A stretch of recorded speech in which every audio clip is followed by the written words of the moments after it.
안녕하세요. 조반장의 건축일기 조반장입니다. 오늘은 2층 전체 타설을 할 예정이고요. 1층 정화조하고 1층 뒤쪽 축구수로관 옆에도 같이 타설할 예정입니다. 오늘도 역시 계단을 먼저 타설하게 되는데요. 마지막 계단 타설이라 되직한 콘크리트를 식혀서 타설했습니다. 2층 옹벽도 높이가 4m가 되다 보니 돌려가면서 끊어치기를 했는데요. 총 3번에 걸쳐서 타설을 했고요. 오늘은 목수 2명, 타설하시는 분들 4명, 이렇게 총 6분이 오셔서 타설을 했고요.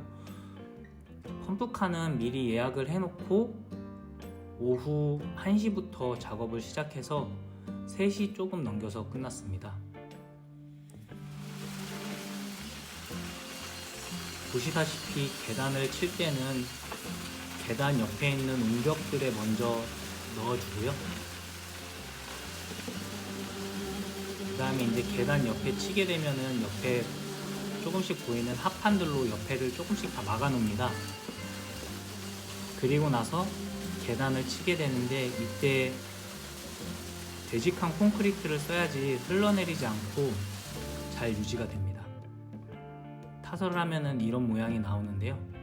여기서 이제 물이 빠지는 게 보이는데 이 물이 빠지게 되면은 옆에 꽂혀 있는 작은 합판들을 다 빼줍니다. 옹벽은 돌아가면서 타설을 했기 때문에 타설을 하고 일부 스라브 타설을 조금 해줍니다. 바이브레이터는 과하지 않게 쳐줘야 자갈이 뭉치지 않고요. 타설 불량이 나지 않습니다. 앞서 1층에서 창문 인방 쪽에 타설 불량이 난 것도 이렇게 타설을 해서 마무리를 해주고요. 축구수로관 옆면도 같이 깔끔하게 타설을 해줬습니다.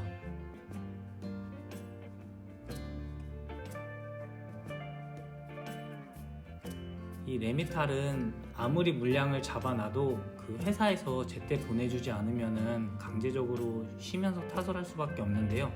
지금도 한번 쉬고 30분 정도 차가 안 와서 기다렸다가 타설을 했고요. 미리 물량을 잡아놔도 저희는 소규모 주택이기 때문에 신경을 잘 써주지 않습니다.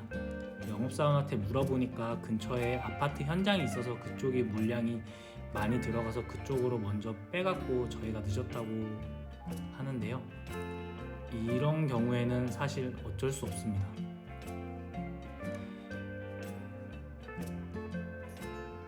처음에는 영업사원이 물량 맞춰서 끊기지 않고 잘 보내주겠다고 영업하고 퍼센테이지 할인율도 굉장히 높게 잡아주는데요. 결국에 옆에 더 큰 물량이 잡히면은 뒤로 밀릴 수밖에 없는 거고 영업사원 말을 다 믿어서는 안 되고요. 정화조 같은 경우에는 타설을 할 때 법으로 정해져 있는 게 있기 때문에 꼭 타설을 해줘야 됩니다.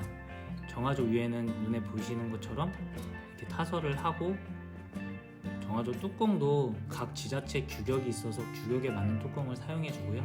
축구수로관하고 집 사이에는 약간의 공간이 있어서 물이 잘 흘러갈 수 있도록 메꿔줬습니다.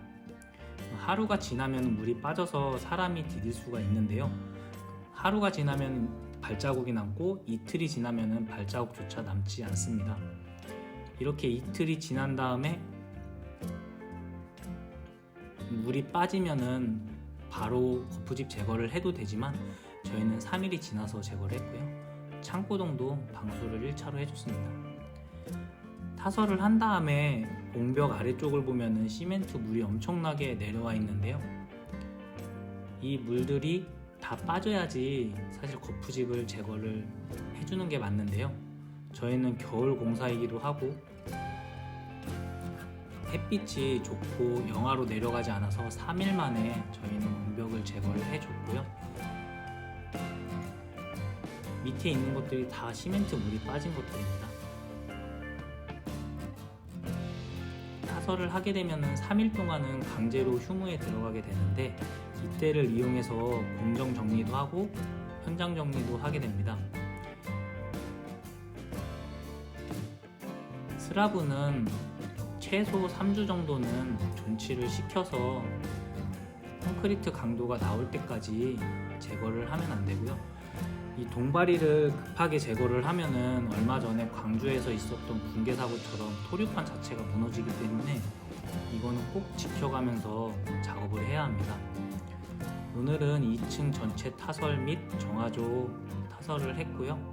오늘도 시청해 주셔서 감사합니다.